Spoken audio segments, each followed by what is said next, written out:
What is good, everybody? Welcome back to another episode brought to you by the League FFB. Today, we're going to be talking about some buys and sells heading into week 4 of the fantasy football season for your redraft fantasy football leagues. If this is your first time at the channel, make sure you guys are subscribed. You don't want to miss any future content, but without wasting any more time, let's hop right into today's video and let's start talking about these buys and sells.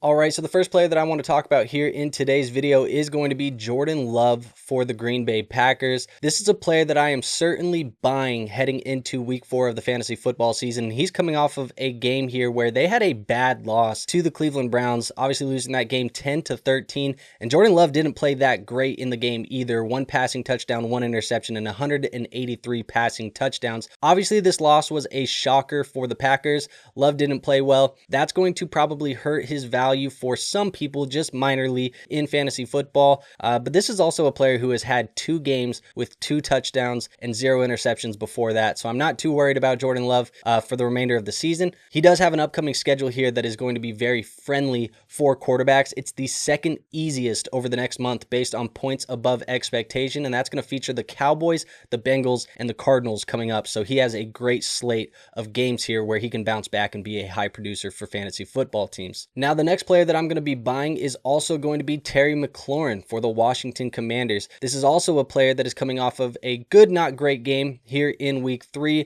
They beat the Las Vegas Raiders 41-24. He had 3 catches on 4 targets for 74 yards, but he should have had an even better day for fantasy football. He was robbed of a touchdown that they marked down at the 1-yard line. I think he probably got in. I mean, some of the angles that I saw, it seemed like he might have got in. Either way, it doesn't really matter. I'm going to be buying Terry McLaurin going into the upcoming weeks, and I think there might be a little bit of a dip here because he missed some of this game here in the second half due to a quad injury that I think was more of a precautionary measure. I don't think it was anything serious based on the score of the game at the time, but with Jaden Daniels getting healthier back into the lineup, Terry McLaurin getting a little bit more game acclimated. Obviously, he missed some preseason time here with the contract holdout. I think he's a player worth buying, and he has the 4th easiest schedule for wide receivers over the next month. It's going to feature the Falcons, the Chargers, the Bears, and the Cowboys. So my third buy is going to be Chuba Hubbard here of the Carolina Panthers. 19 touches for 76 total yards, didn't get into the end zone. Obviously, that went to Rico Dowdle, and this was a blowout victory for the Panthers, 30-0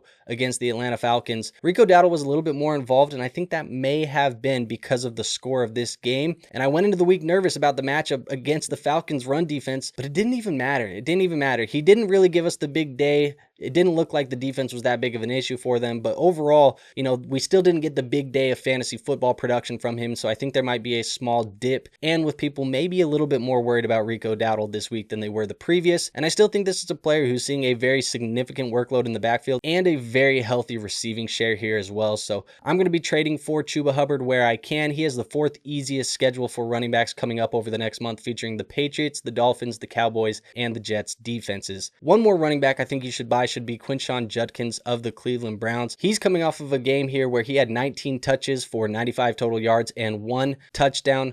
Obviously, this was against the Green Bay Packers, and this was a game where we said it was a bad defense. Nobody expected the Browns to win, and they go out and they beat the Packers. So definitely a shocking loss here for the Packers, but Quinshon Judkins is a player I'm definitely looking at targeting.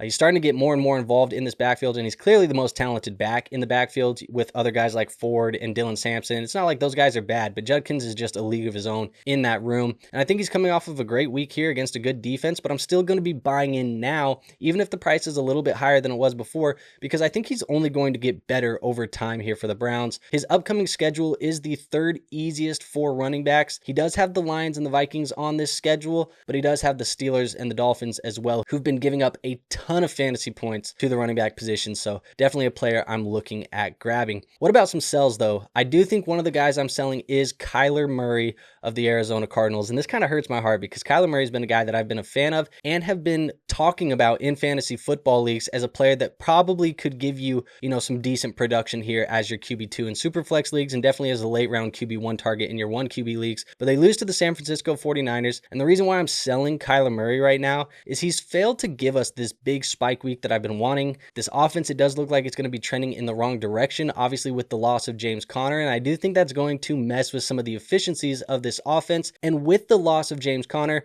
I do think you have a little bit of a narrative here that you can use when you're trying to sell Kyler Murray to say, hey, this Arizona offense might have to throw the football a little bit more now that James Conner is out. They're going to have to lean on the receivers. They're going to pass the football. Those are the narratives that I would be spewing to try and trade Kyler Murray. And really, it's because the upcoming schedule for him is very, very tough for quarterback production. He does have the third toughest over the next month, featuring the Seahawks, the Titans, the Colts, and the Packers defenses. So definitely a ton of tough matchups for Kyler Murray in an offense that, like I said, is probably only going to get worse. Now, speaking of Kyler Murray, I'm also going to be selling his teammate Marvin Harrison Jr. Unfortunately, it just hasn't panned out for Marvin so far this year. 3 catches on 6 targets for 44 total yards last week against that San Francisco 49ers team. I just think similar to Kyler Murray, this is an offense that is trending in the wrong direction, and Marvin does seem like he's still in that same boom-bust role that he played in as a rookie, and obviously that hasn't been reliable for fantasy football points. So I think I'm going to be selling out of this Arizona Cardinals offense in general, just like I said, pushing the narrative that this team could pass the ball more moving forward because of the loss of James Conner. And like I said, with the upcoming schedule for Kyler Murray, this is also the third toughest for wide receivers, so it's tough for quarterbacks and wide receivers.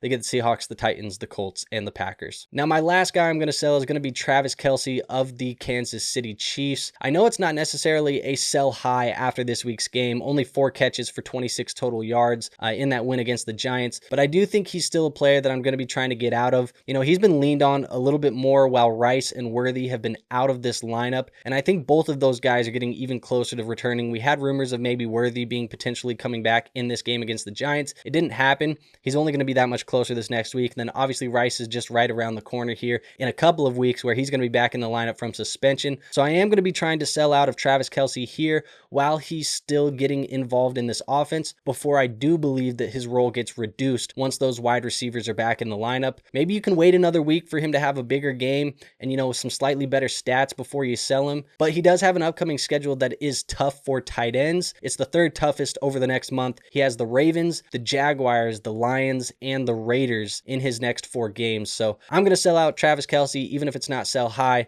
And I think there's plenty of other pivot options at the tight end position that can perform just as good as Travis Kelce has over the last couple of weeks. So there you have it. Very quick, very easy. 7 players, 4 buys, and 3 sells that I am looking at moving or buying going into week 4 of the fantasy football season, just based on some upcoming schedules and some trends we've seen with some of the production. If you found anything today in this video informative, entertaining, actionable, do me the favor, hit that like button. It is the best free way to show this channel some support, and make sure you are subscribed to our channel. We're trying to get to 10,000 subscribers by the end of the NFL season. We can only do that if you go click that subscribe button for me. And last but not least, make sure you go join our free Discord. We do have a free Discord linked in the description, helping you guys with our fantasy football teams 24/7, 365. So with that being said, I have nothing else for you guys today. I'll see you on our next episode, but until then, peace out.